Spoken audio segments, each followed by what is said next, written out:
burya imbono kazoza tudafise amagara meza iragoye. Hari ikintu uyu munsi kigezweho murantungana kivuge,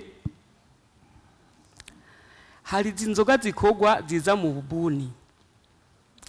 kiretse ko zimwe atawuzi icyo zikorwamwo, uza wumva ngo ibu binyoye ngo uri umugabo ngo yango bigenda neza, ugasanga abagabo bose bari kwanywa ivyo bintu. Ubu hari ibintu bapakira mu mabido bakuye n'ibujumbura bita ngo ni miruturutu. Ubu abagabo bose usanga bicaye ahantu mu buzu bari kwanywa imiruturutu. Umuntu agabagira amakenga kw'ivyo bintu banywa, mbega ejo ntibashaka kibaza ngo ariko barikomeza, tukazosanga ahubwo bariyishe, tugasanga nta bantu tugifise wo kudushikana kuri ya mbono kazoza twifuza gushikako. Mvuge ku bijanye n'ama infrastructure amwamwe yagiye arubakwa na Prodefi. Nko muri Kayanza harubatse ingoro ry'amavoka, harashigwamwo imashini ritigeze rikora. Hari hinguriro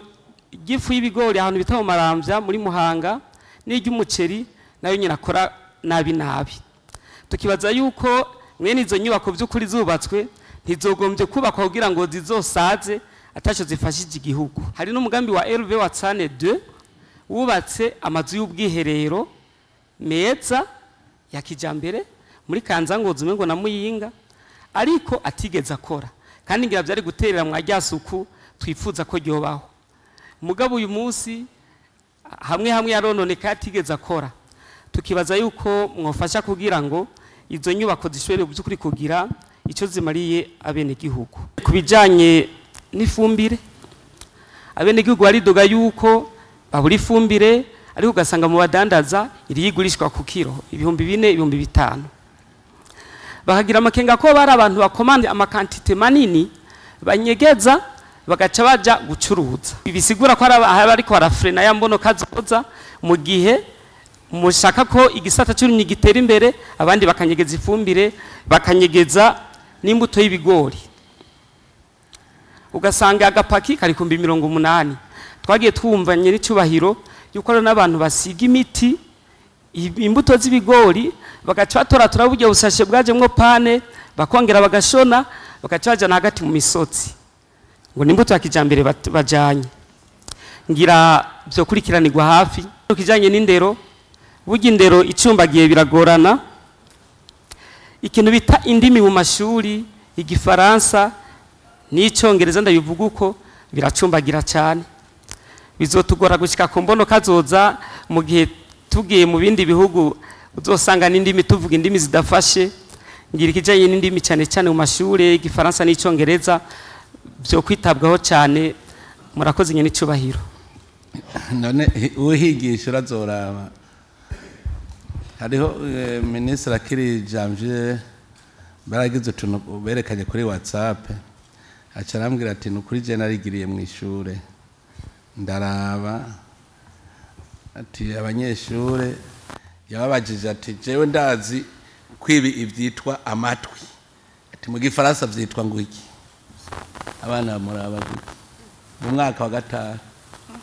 bamuraba gutya mu maso. Hanyuma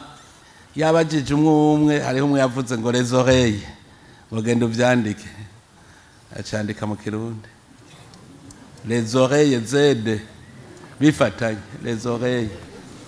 Hanyuma ngo acaraba ikaye y'umwarimu nawe aprepara. Ico gihe bari muri kuru y'ibiharuro, aravye mu ikaye ngo asanga equation mu Kirundi ka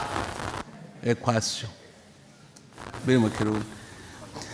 Ico kintu caratumye nsubira kuraba none byavuye hehe. Uno munsi turiko twigishwa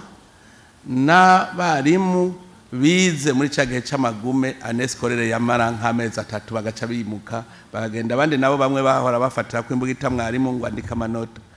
Abo rero uno munsi niba ariko atuvyarira ivyamwa, none bova mwiki. Mwarabonye je kubera nari ndabizi nabi baramaze kubimbwira, navuze nti aba barimu dusubire tubigishe tubarosikre. Kuva kera narindi harabarosikrage, nimwe abamwibuka igihe navuga nti muri vacances abarimu barukovongo bazoca baza kwigisha abarimu bari feble. Nta greve mwabonye bace bagira ubwo nyene ntuzeye préavis de grève ubwo nyene sendika yaciva hasi je ndavuga none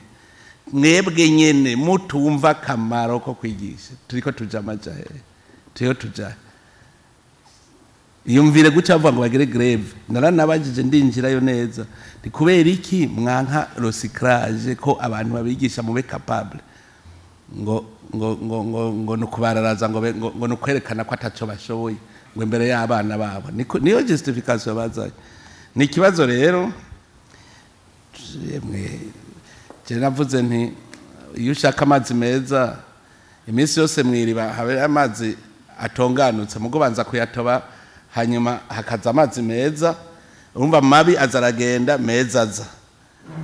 buke rero yemwe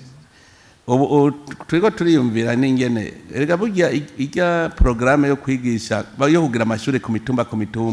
ijya no kugira abana bagabanuke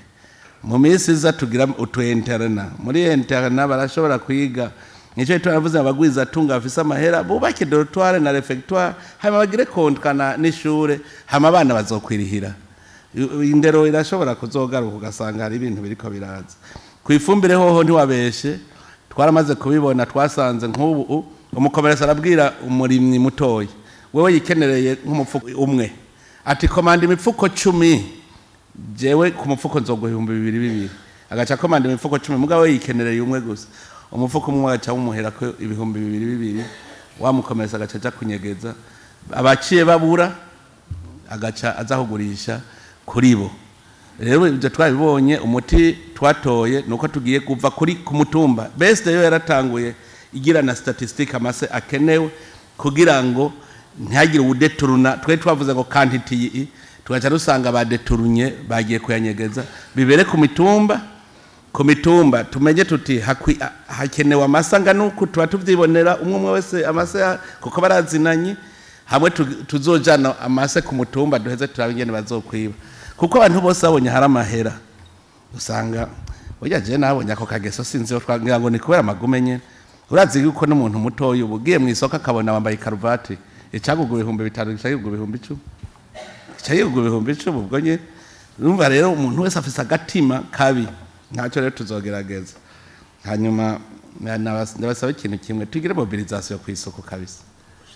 tugire mobilisation hamwe abantu bumva yuko base dusesuke abantu babone ko abantu basesutse hamwe amajuru yose maguma bavyandika babivuga haratera igihe abantu bose akumva bati tugire isuku ajya amazina de transformation ndayazi na ministre mbere ubone baza ko ariko arayaharura mushasha wa NDC ko namubwiye ni ikintu cyambere tuyavyure barayubaka bagaca basondeka akantu gatoyi gusa bo bamahera yasohotse bagaca bigiye twarabibonye ivyo tuntu guca tubijako hama ibindi vy'indero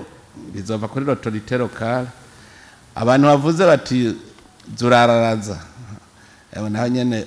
bahora bahakwa kumara sinzi uwo nabwiye hirya yeje ari umuntu nagabishije nti wewe ntuzosubirizwa ni destitution nabonye aca utagura kubanguka kuko hariho abantu menga baje kwicara gusa icyo rero uvuze kubashyira kuri stade nuko bahana nibijya nyene wazawumva ngo naka ngo destitute mugabo ingorane nagize ntituvyumva kumwe abarundi mu barundi umugenzi wawe ntacumura ucuja ku kigandaro kandi yacumuye ubona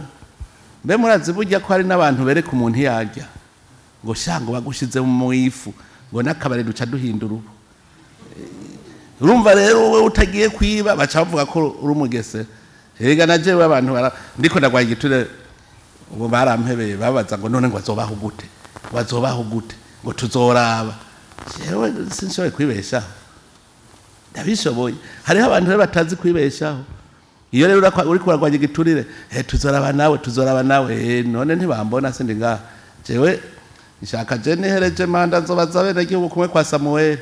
ati hariho naririye intama yiwe ndamusubiza hariho mfite nariye igiturire aya ico kintu nsenga Imana ijoro n'umuranga ikinkize je sinze nje muri ivyo bintu mugabo naje no kubera nikorera usanga niyororera ndirimira utuntunga ndadufise nkaca nanka yuko ncafuza utwo twiwaje data waje